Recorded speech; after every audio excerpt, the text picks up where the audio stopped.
Welcome to another CMC podcast. And today we're continuing in our series where we're interviewing the GRIMP competitors from the 2022 GRIMP North America competition in March. And joining us today, we have the Yes Ma'am team. And we have our team captain, Lydia.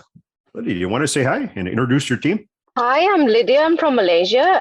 I have to introduce Cecilia from Spain, as she's not here on the podcast with us. Saskia, would you like to say hi? Hi. And where are you from? I am from the Netherlands. And Alia? Hi, I'm Alia. I'm from Vancouver in BC, Canada. And Stephanie? Hi, I'm Stephanie, and I am from Houston, Texas. I'm Brid. Hi, I'm Brid, and I'm from Ireland. Most importantly, one and only evaluator from Kitana, from Taiwan. Hi, I'm Kitana from Taipei, Taiwan. So Lydia, the Yes Ma'am team has a kind of a really interesting, backstory. Maybe if you could kind of tell our listeners about how the team came to be. Yes Ma'am started about 4 years ago, where Saskia trip competition for the first time as an all-women's team. Since then, we've been competing in more rope access competition all over the world. Like we've competed in Czech Republic, we've competed in Germany, in Malaysia. So 2021 that we finally decided to join a rope rescue competition as a team. Well, the biggest challenge is usually to find team members, but we've decided we'll just accept the challenge and by hook or by crook, find them all. So we were lucky enough to find 7 team members from all over the world and to be able to come together at this unique location. And we've never met each other before, most of us anyway. And we met 2 days before, have 2 solid days of training at Station 88.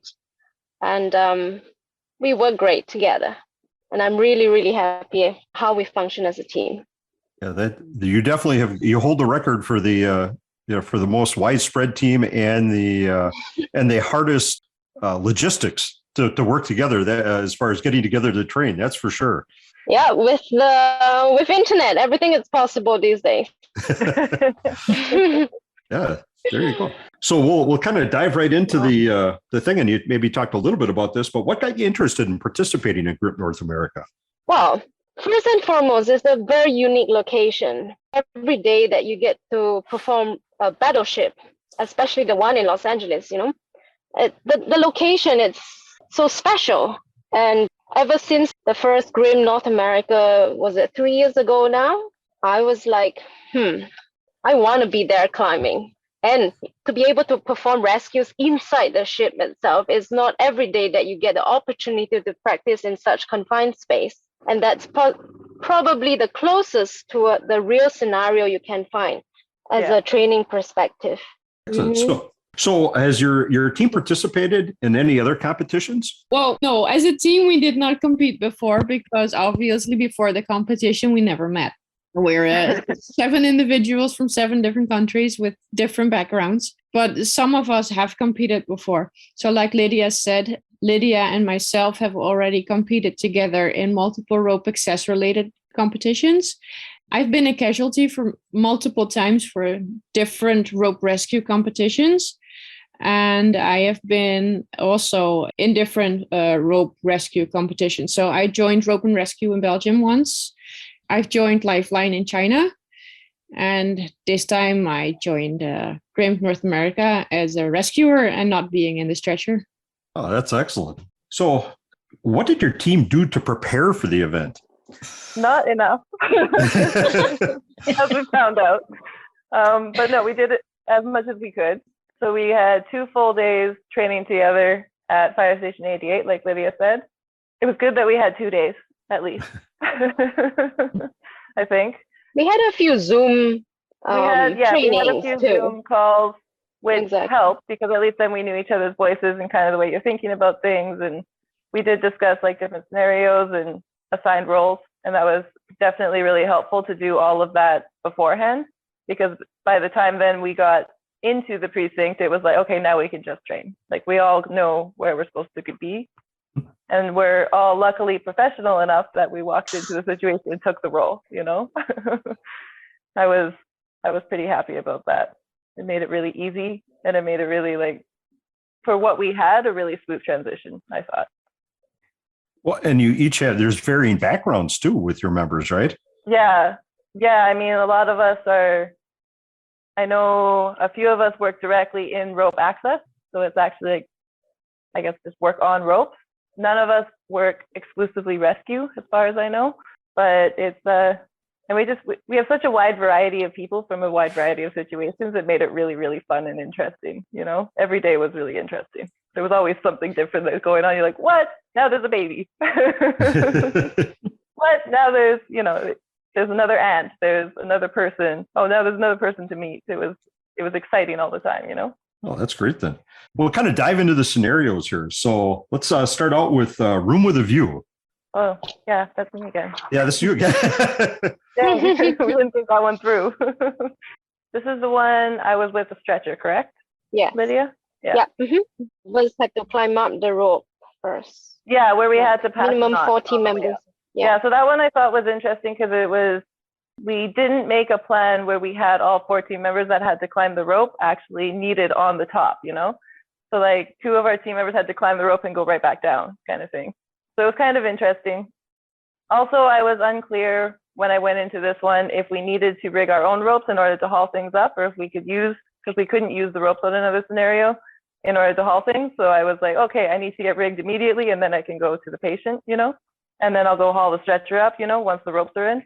But so I felt a bit confused for a couple minutes, but then once we got into it, I was like, oh, okay, this works. That's cool.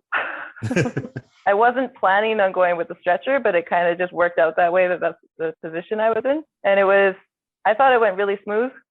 I thought even though, like, with 2 of us or 3 of us, we might be able to get the stretcher up on top of that rail.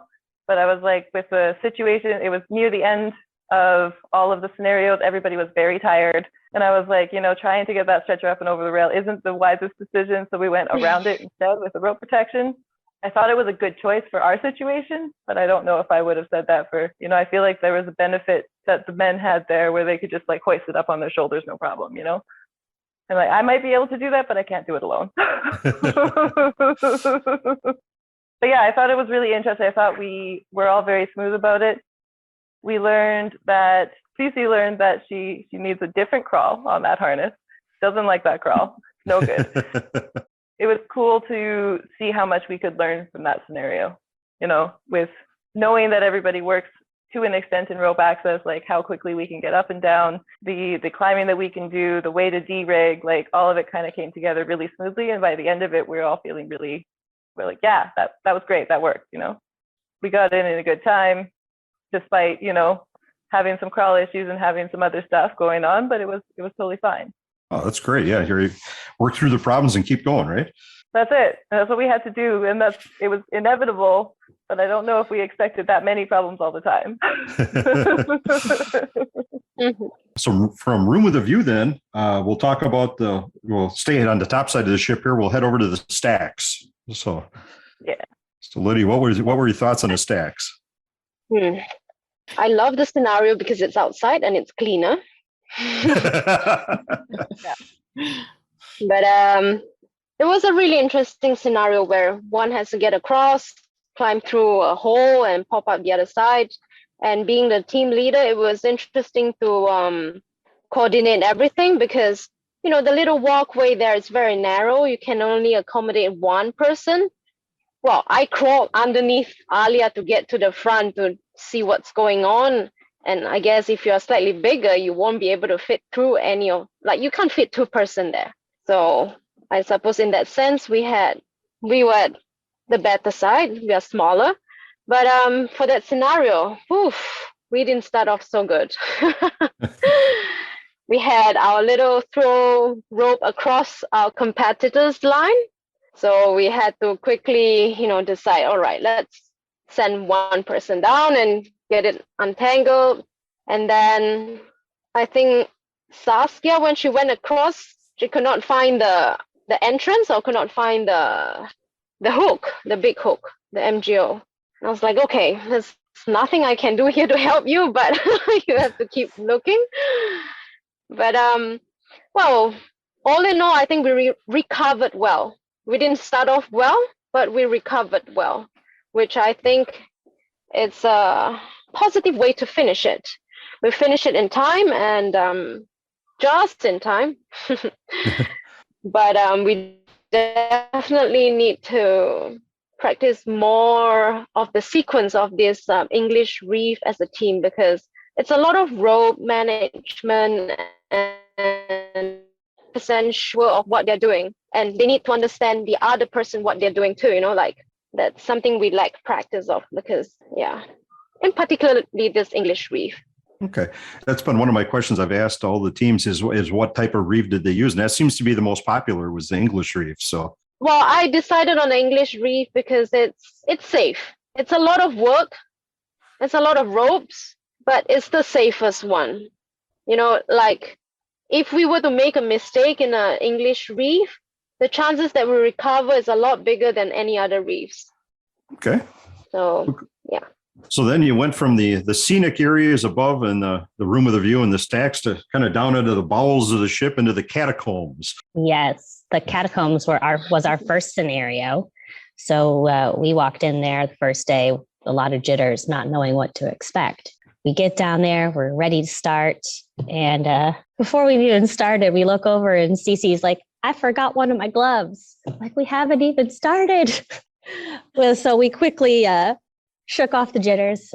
We got her a glove and we're like, all right, let's start. So we started and Saskia and I went the wrong way. We were looking for the catacombs in the wrong way. So finally the judges had to be like, you're going the wrong way. You got to come back this way towards the X's. So once we found out where we were going, we got our gloves, we're set. We go in and it's this series of manways that get smaller and smaller. And I'm thinking over here, like, we're all pretty tiny with our harnesses on and everything. It was tough to get through some of those. And I'm wondering how our team next to us is doing it, because they were significantly larger than us. So it was just kind of running through my head. I'm like, I'm having a tough time getting through some of these. How are they going to get through them? And I think after about 4 or 5 manways, we got all the way in. And I knew immediately that we were going to need some additional help, because it was going to be a push-pull drag to get our VIP Brid all the way back out. So we had to pretty much leapfrog our way up through the different manholes, make sure we didn't rest her on those, the flanges of the manway to hurt her back. So we did that and we got out and it was pretty quick. We're like, heck yeah, we did that in 30 minutes. This is going to be easy. Yeah, little did we know.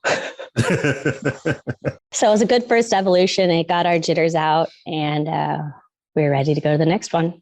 And I think one of the interesting things about the catacombs is it really wasn't technical per se. It was definitely teamwork based. Most people teamwork based, physical. I think that's where we started off, and all of us came out of there black and blue, just bruised everywhere. So we didn't have a chance going on to the next scenarios. Yeah, and as you highlighted too, it's definitely just a maze of compartments down there too. Mm-hmm. It's very easy to turn around in there. Yes, it was. So, and then, so from the catacombs, then you headed up to the kind of the main aisle of the ship that goes below deck, all the way from the front of the ship to the back of the ship, called Broadway. Yeah, that was our very last scenario, if I'm not mistaken. So everybody was a little tired, but then again, we came together as a group. So we were like, okay, let's do this. Let's finish it off strong. And we had to build up that tripod. It took us a bit to get it in position because the space was narrow, and yet obviously there was not enough space to properly set it up and then adjust it. So you had to really assemble it the right way the first time you did it. And then we had to rappel down this really tiny shaft. And that's when I was thinking, like, how did the big guys get through this hole? Because it was tiny. And I think some of them must have gotten claustrophobic going down that shaft. So I got lowered into the machine room, I think it was, the engine room. Engine room, mm-hmm. Engine room. And I was met by some people with cameras, and they really surprised me, first of all, by being there. And they threw me off because I thought, okay, if they are in here, then my casualty must be in here too. So I started looking and yelling and, hey, it's Team Yes, ma'am. Can you hear me? We're coming. And I get no reaction. And I've been looking and looking. I couldn't find her. And I've been up and down steps. And all kinds of holes and underneath machinery, and I couldn't find her. And then eventually Alia, she came down to help me look for the casualty. And that's when I found out I missed a flight of stairs. So Alia helped me find our casualty, who was tucked away somewhere in a far corner, unresponsive. So all my yelling was in vain. And obviously we had to pack her and we had to get her off 2 flights of stairs and back to in the shaft and get her up.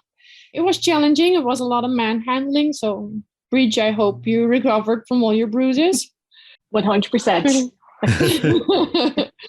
I think it was a little bumpy at some points, but it was a nice scenario. I really liked that one.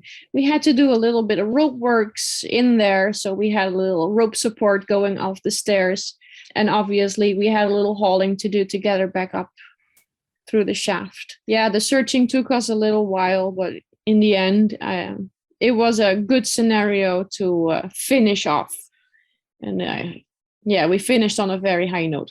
And that area was a little bit cleaner than some of the other ones too, right? Yeah, lots of that. And there was actually space to move. Yeah. So after Broadway, then there was, or it may have not been the order you did it in, but Shaft Alley. So that was at the end of Broadway then. Yeah, I think Shaft Alley was the second scenario on the first day for us. As the casualty, I can't really comment on the rigging or the working of it, but as the casualty, it gives me an opportunity to, I suppose, I can do nothing because I was either a diabetic or had suffered heat stroke for the entire 2 days. They obviously heard about how much sugar I had consumed. But from an assessing the team point of view, I have nothing else for doing. But each of the scenarios were quite physically demanding on the girls. And obviously, I can do nothing except lie there. So from a casualty point of view, it's really hard to see how much they've got to work to get me turned on my side or lifted or pulled or dragged to wherever they need to be. And they're really awesome at the job.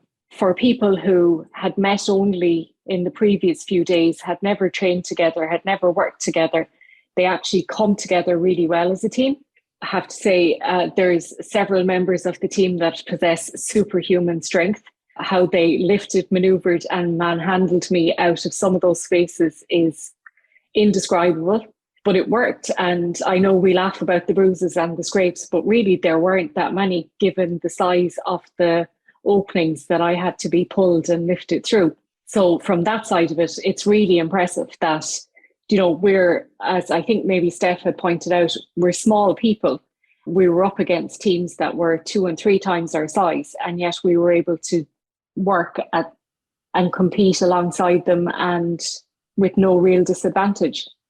Yeah, and in that scenario too, there was a lot of movement for you because once they reach you, you had to go down multiple vertical bulkheads, horizontal bulkheads and then back up through multiple vertical bulkheads. So that had to be challenging.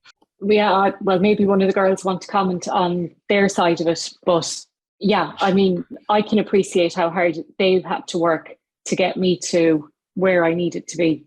And again, that one wasn't too dirty. That was a pretty nice clean. So we'll kind of finish off here with the very appropriately named, "You're Not Going to Like This," or the Wing Void. Yeah, it's appropriately renamed.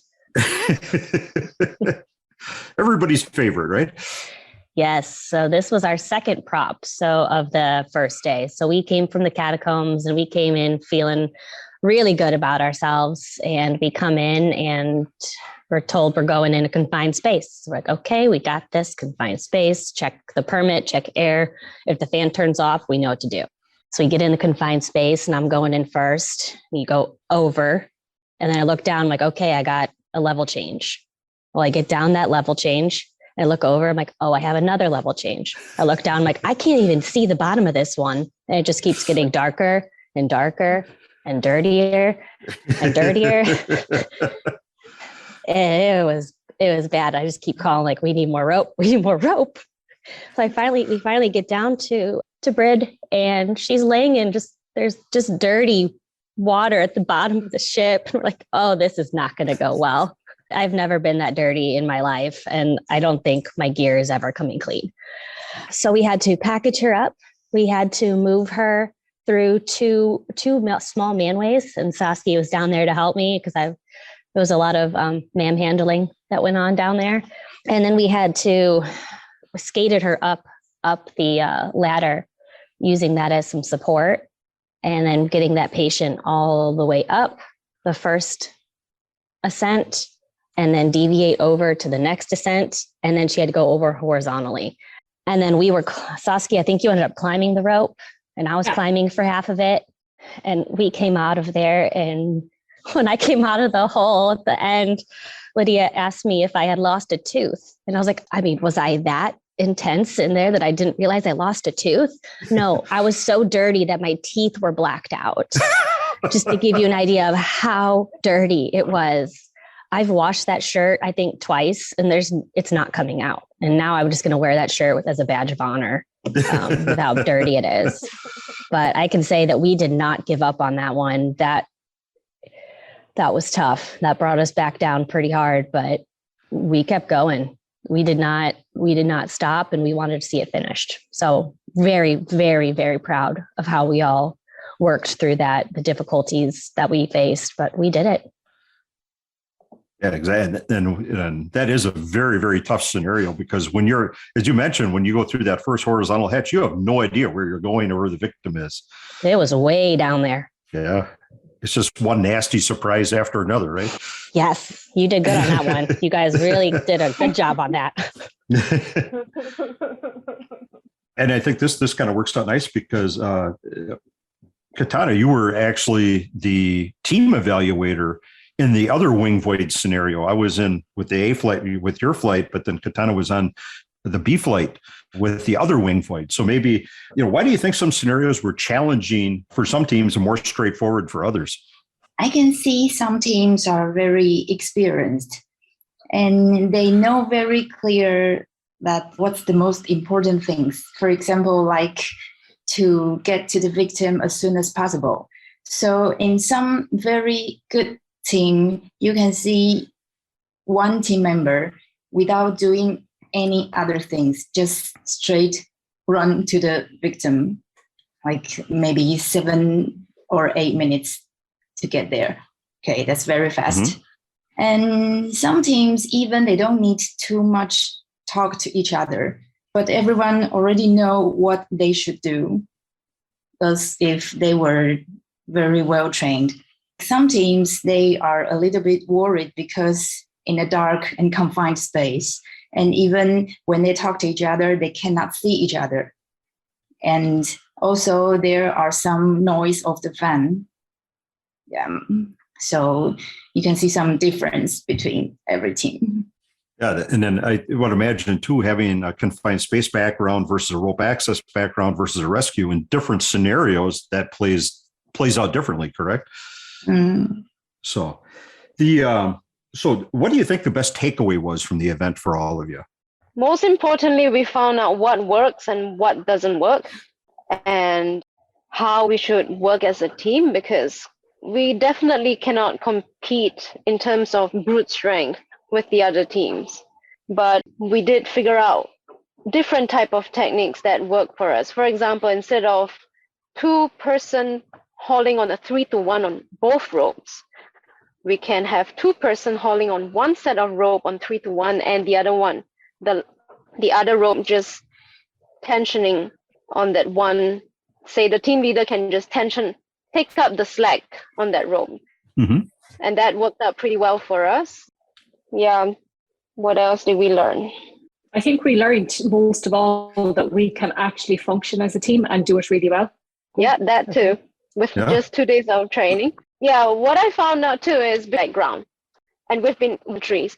We don't have to, we know, like, okay, if I say a simple anchor point, any errata trained person will just install 2 figure of 8s on 2 separate anchor points. So I don't have to micromanage, which really helps, So I think we've just proven that if you're from you have the same training, it doesn't matter where you're from, anywhere in the world. You can get together and get to know each other quickly, and you can work together. Anyone else? I think my best takeaway was doing something that it was empowering. I was doing something that has never been done before, and being part of that team that's never been done before, it gave me confidence. And working with a wealth of knowledge on the women on the team. I don't do this for a living every day, and they do.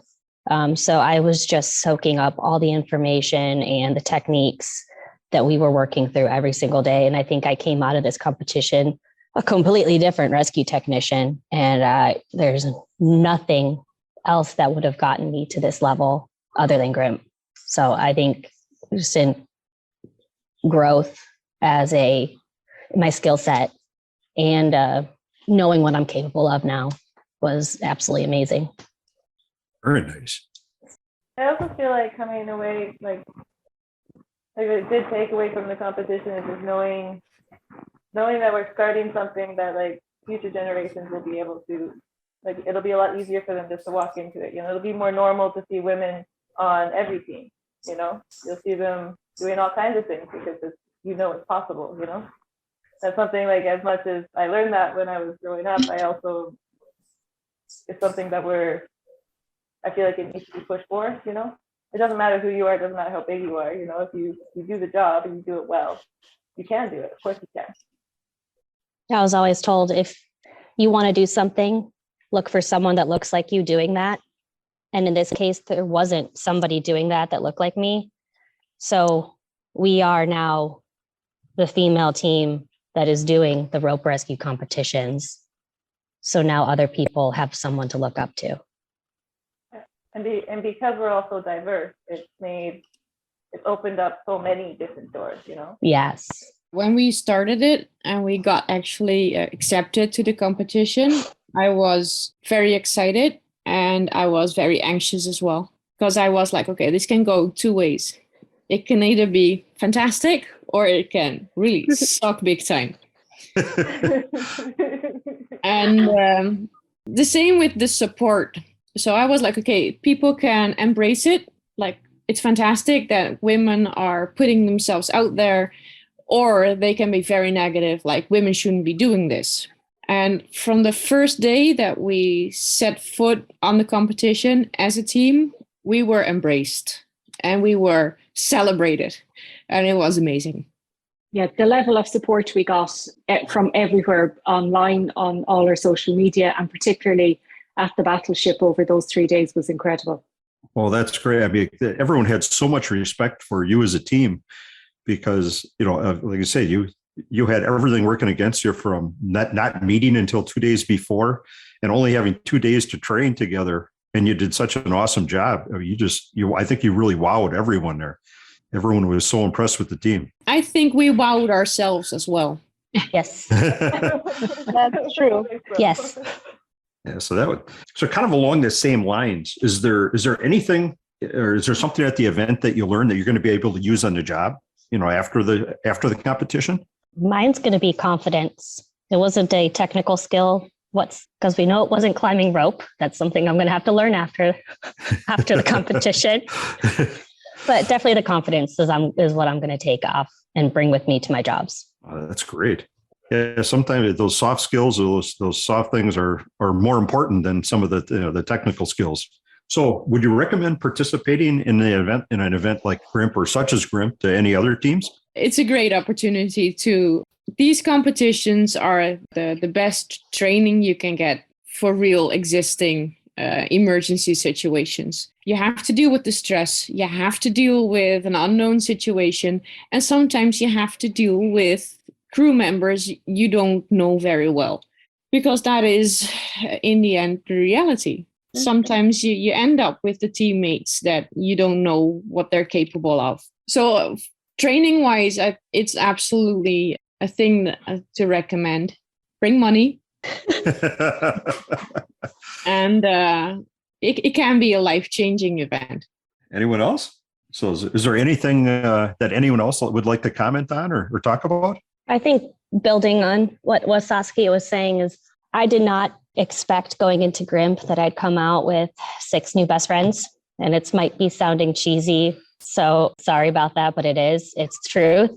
I could not in a million years have expected to find some of just obviously people I trust my life with because my lives were in their hands, but also I never expected the support and the camaraderie before, after, at the socials, at the pool, just meeting more quote unquote rope nerds like us that just enjoy doing rope access, rope test rescue, and being able to talk and be that person for that whole week while doing the competition. You know, I expected it to be physical and I expected it to be draining. I just didn't expect the friendships that would come out of it that does end up being a life-changing event. You know, like unlike other teams, we are not like a fire station. We are not a mountain rescue team. We're just, before this competition, we were 7 individuals. And at the end of the competition, we were a team. And that definitely made it a big difference. Very well said. You know, I have to say, as just an evaluator that only got to work with you at the one, station, and then watching all of you interact with the other teams in between events and, afterwards, I will say you were truly inspirational for all of us as a team. Just to watch how you came together and what you accomplished was just very impressive to see. And thank you. You really, I think all the teams would join me, and the other evaluators that work with you would agree with me that you as a team all of you as a team were very inspirational. So thank you. Thank you. What our listeners can't see is we're all on a video Zoom call as we're doing this, and now we're all choked up. And I'd like to thank all of you for joining the podcast literally from around the world. Mm-hmm. This group holds the record for the most time zones covered in one podcast in all of the history of CMC podcasts. In the backgrounds, we see sun coming up, sun going down, and darkness and all of this. So literally people joining us from around the world. So I really appreciate all of you. And I think Kitana has the worst time span of all of us here. It's the middle of the night where she is right now. So thank you so much for being the one to endure that with the rest of us at least have sunlight behind us at some point in the day. And so thank you for joining us. Thank you again for competing. And I want to thank our listeners for tuning in to another CMC podcast. Thank you. Thanks so much for having us. Thanks for having us, for giving us the opportunity to be there.